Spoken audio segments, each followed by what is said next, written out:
Why have Muslims failed in their response to the West?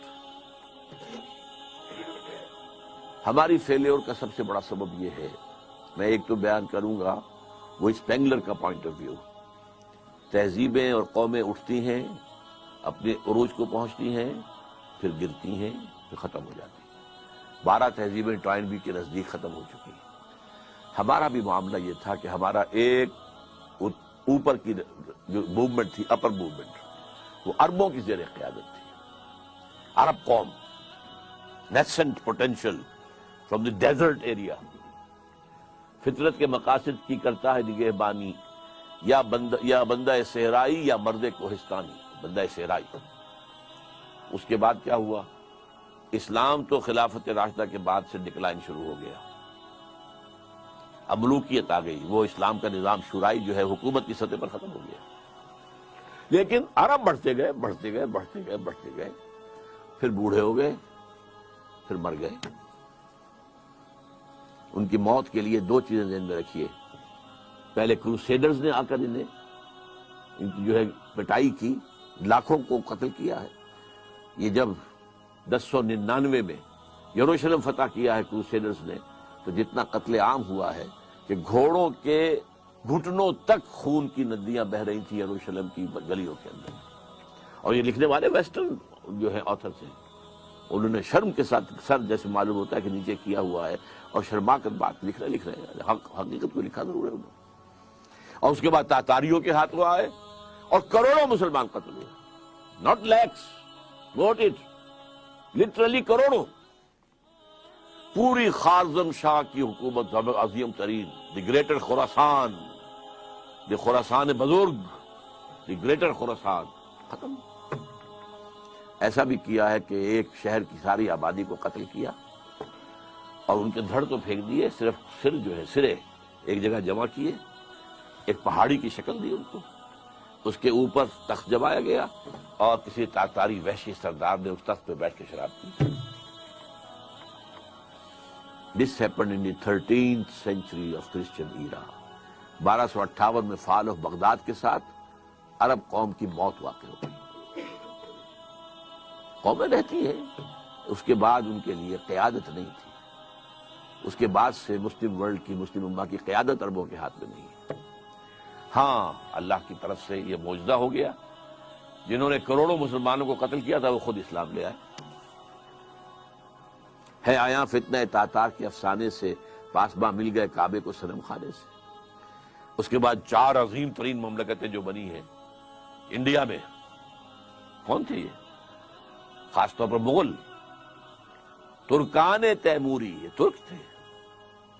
Iran میں Terken صفوی، دی صفوید tricks, پھر دی سلجوق tricks, middle asset کے اندر سلجوقی، اور Anatolia سے جو ایشیا مائنر سے شروع ہو کر جو نکلے ہیں پھر آٹومان ٹرکس. تو آپ کو معلوم ہے کہ یورپ کا مشرقی حصہ پورا فتح کیا. ویانا کی سیج تک گئے ہیں، وہاں سے واپسی شروع ہوئی ہے. جیسے حضور کے زمانے میں ٹورز تک پہنچ گئے تھے، تقریباً 200 میل رہ گیا تھا پیرس حضور کے بعد صلی اللہ علیہ وسلم. حضور کا انتقال تو 632 میں ہو گیا ہے. اس کے بعد جو ہے 732 میں وہ شکست ہوئی ہے وہاں پر. اسی طرح ویانا کا جب اٹھانا پڑا ہے محاصرہ، تو وہاں سے بیکورڈ موومنٹ شروع ہوئی. لیکن یہ کہ یورپ کا بہت بڑا حصہ جو ہے ترکوں کے زیر نگی رہا. 400 برس تک خلافت بھی ان کے پاس رہی. پھر ڈاؤن فال آ گیا.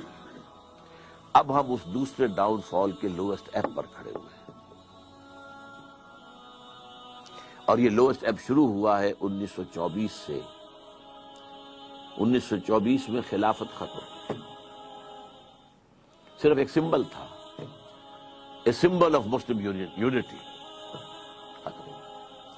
اور سن 14 سے 18 تک کی جو جنگ تھی، اس کے نتیجے میں great Ottoman empire just vanished from the surface of the earth, اور at least I can say from the map of the world. زمین تو ختم نہیں ہوا کرتی نا، لیکن یہ کہ بھارت ایٹومان امپائر کہاں تھی یہ آج کوئی بھی نہیں بتا سکتا. کہاں بتائیے نقشے کے اندر کہاں تھی؟ حصے بکھرے ہو گئے عالم اسلام کے. بغاوت کروائی تھی ترکوں کے خلاف عربوں سے. کرنل لارنس، اس نے جو بغاوت کروائی ہے یہ جو شاہ بیٹھا ہوا حسین کا اس کا پردادا جو تھا اس نے بغاوت کی تھی اور ترکوں کو ذبح کیا تھا، ترکوں کو قتل کیا تھا، حرم شریف میں قتل کیا ہے ترکوں کو، اس لیے کہ قلعہ موجود تھا۔ جو لوگ، اب تو وہ ختم ہو گیا قلعہ، جو لوگ کچھ عرصے پہلے گئے ہیں وہاں پر، تو پہاڑی جو ہے باب عبدالعزیز کے سامنے وہاں پہاڑی نظر آتی ہے، اور پہاڑی کے اوپر ترکوں کا قلعہ ابھی تک موجود تھا۔ وہ وہاں موجود تھے، توپیں موجود تھیں، وہ توپیں چلا سکتے تھے، لیکن انہوں نے خانہ کعبہ کو نقصان پہنچانا گوارا نہیں کیا۔ ان کی نگاہوں کے سامنے ترک جو ہے فوجی وہاں پر ذبح کیے جاتے، اور وعدہ کیا تھا، ہم تمہیں آزادی دیں گے، تم ترکوں کے غلام کیوں ہو گئے ہو؟ آزادی کیا دی؟ سب حصے بکھرے کر لیے۔ عراق انگریزوں کے پاس رہے گا، مصر انگریزوں کے پاس رہے گا، شام فرانسیسیوں کے پاس رہے گا، فلسطین کا بھی مینڈیٹ انگریزوں کے پاس رہے گا، لیبیا اطالویوں کے پاس رہے گا، الجزائر فرانس کے پاس رہے گا، وغیرہ وغیرہ، موریٹانیہ اسپین کے پاس رہے گا، وغیرہ وغیرہ۔ تو یہ لوور اسٹیپ تھا۔ تو ہم اس اعتبار سے اس وقت تاریخی پہلو سے وہ اپنے دو عروج دیکھنے کے بعد، پہلا عروج under the leadership of the Arabs, دوسرا عروج under the leadership of the tricks, اب یہ دونوں نیچے زمین پر پڑے ہوئے ہیں۔ ایک تو یہ ہے جو حقیقت ہے جس کو سمجھنا چاہیے، اور دوسرے یہ کہ ہمارا اصل سبب کیا ہے، اسے میں کہوں گا ایمان کی کمزوری۔ مغرب کا فلسفہ جب ہمارے سر پر آ کر سوار ہو گیا تو اس سے ہمارے ایمان کی جڑیں کھد گئی۔ مسلمان تو ہم رہ گئے، مومن نہیں رہے۔ وہ جو پرسنل کنوکشن ہوتی، یقین، جس کو اقبال کہتا ہے یقین پیدا کرے ناداں، یقین سے ہاتھ آتی ہے، وہ درویشی کے جس کے سامنے جھکتی ہے فخوری، یقین نہیں رہتا۔ یقین کہاں؟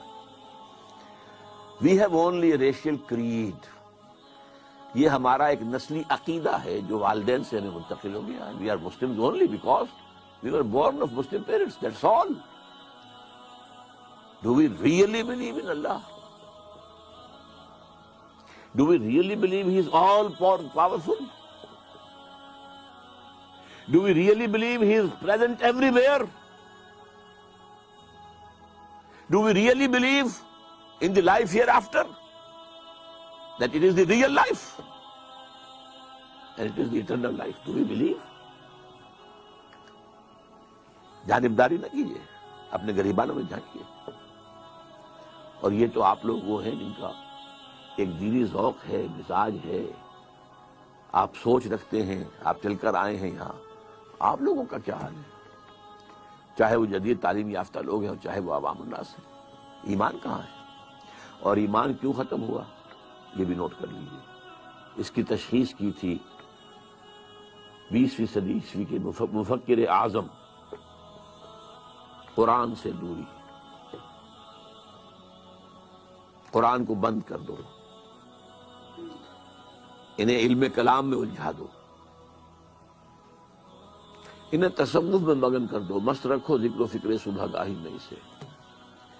قرآن کو بند کر لو، ورنہ قرآن میں تو یہ پڑھیں گے تو ملوکیت کے خلاف بات سامنے آئے گی، بادشاہت کے خلاف، سرمایہ داری کے خلاف، لہذا اس کو بند کر دو۔ اول تو یہ کہ عربی زبان جو ہے وہ ایران نے آ کر بیریئر لگا دیا کہ عربی رک گئی۔ یہ بھی ایک تاریخی حقیقت سے نوٹ کر لیجئے۔ عربین پیننسولا یوں چلتا ہے، نیچے سے چوڑا ہے، اوپر سے تنگ ہے، ادھر سے خلیج فارس آ رہی ہے اور ادھر سے بحر قلزم آ رہا ہے۔ اچھا، اس کے اوپر جو ہے تاج بڑا رکھا ہوا ہے، وہ بھی عرب ورلڈ ہے، عراق عرب اور شام عرب، اور اس کو کہتے ہیں الجزیرہ۔ یہ جزیرہ نما عرب جو ہے الجزیرہ، یہاں سے اسلام نکلا، مسلمان نکلے۔ فتوحات شمال میں تو خیر کوہ قاف جو ہے وہ رکاوٹ تھا، زیادہ آگے جا نہیں سکتے تھے، مغرب میں پھیلا، مشرق میں پھیلا۔ فتوحات تو دونوں طرف یکساں ہوئی، لیکن کلچرل وکٹری جو ہے وہ ایسٹ میں حاصل نہیں ہو سکی، صرف ویسٹ میں ہوئی، کیونکہ شمالی افریقہ جو ہے بیرن تھا، وہاں کوئی کلچر تھا ہی نہیں، وہاں کوئی تہذیب تھی ہی نہیں، نہ کوئی فلسفہ تھا، نہ کوئی ادب تھا، لہذا ویکوم تھا۔ اس ویکوم کو عربی نے آ کر کیپچر کیا، اور آج پورے شمالی افریقہ کی زبان عربی ہے۔ کیسے ہو گئی؟ That was due to that vacuum of culture. عرب آ کر چھا گئے، ان کی تہذیب چھا گئی، ان کی زبان چھا گئی، اور بڑے خوش قسمت رہے کہ اب ان کی مادری زبان ہے جس میں قرآن مجید ان کے پاس موجود ہے۔ مشرق کی طرف جب بڑھے ہیں، عراق سے نکل کر، شام سے نکل کر گئے مغرب کی طرف، عراق سے نکل کر آئے مشرق کی طرف، جو ایران ہے اس کا اپنا کلچر تھا، اس کی تہذیب تھی، اس کی زبان تھی، اس کا لٹریچر تھا، اس کی شاعری تھی، اس کا فلسفہ تھا، لہذا کلچرلی اسلام ایران کو فتح نہیں کر سکا، پولیٹیکلی فتح کیا ہے۔ اور اس کے بعد ٹیکس آ گئے، انہوں نے بھی پرشین اختیار کیے۔ ہمارے ہاں جو 800 برس حکومت رہی ہے تو Persian was the official language, not Arabic.